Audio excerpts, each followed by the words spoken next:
லூக்கா மூலமா ரட்சிக்கப்பட்ட பவுல் சிறைச்சாலையில் அடைக்கப்பட்டார். ಲೂಕನ ಮುಖಾಂತರ ರಕ್ಷಣೆ ಹೊಂದಿರುವಂತ ಪೌಲನು ಸೆರೆಮನೆಗೆ இயேசுவினுடைய சீஷர்கள் எல்லாரும் சாகடிக்கப்பட்டார்கள். ಯೇಸು ಕ್ರಿಸ್ತನ ಶಿಷ್ಯರೆಲ್ಲರೂ ಸಾಯಿಸಲ್ಪಟ್ಟರು. இயேசுவுடைய சீஷர் யாருக்குமே இயற்கையான மரணம் ஏற்படவில்லை. ಯೇಸು ಕ್ರಿಸ್ತನ ಶಿಷ್ಯರಿಗೆ ಪ್ರಾಕೃತಿಕವಾದ ಮರಣ ಯಾರಿಗೂ ஒருவேளை ரத்த சாட்சியை மறிக்காமல் இருக்கலாம். ರಕ್ತ ಸಾಕ್ಷಿಯಾಗಿ ಮರಣ ಹೊಂದದೆ நாம் வாழ்கிற ஒவ்வொரு நாளும் வாழ்வும் ஜீவனும் ரத்த சாட்சியின் வாழ்வு. ಜೀವನದಲ್ಲಿ ಒಂದೊಂದು ದಿನವೂ ರಕ್ತ ಸಾಕ್ಷಿಯ ಜೀವನ. எப்பக்கம் நொறுக்கப்பட்டாலும் நான் மடிந்து போவது கிடையாது. ಯಾವ ಕಡೆ ಇಕ್ಕಟ್ಟಿಗೆ ಒಳಪಟ್ಟರೂ ನಾನು ಬಗ್ಗಿ ಹೋಗುತ್ತೇನೆ. My family is not good, my husband is not good. ನನ್ನ ಕುಟುಂಬವು ಚೆನ್ನಾಗಿಲ್ಲ, ನನ್ನ ಯಜಮಾನ அவர் ஒரு குடிகாரனாயிருக்கிறார். ಹುಡುಗರಾಗಿದ್ದಾರೆ. வீட்டில சம்பளம் தருவது கிடையாது.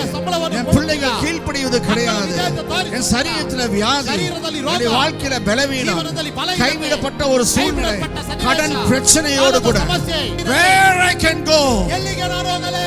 God is calling you. வாழ்வு தரும் வசனங்கள் என்னிடத்தில் உண்டு. Come on my child.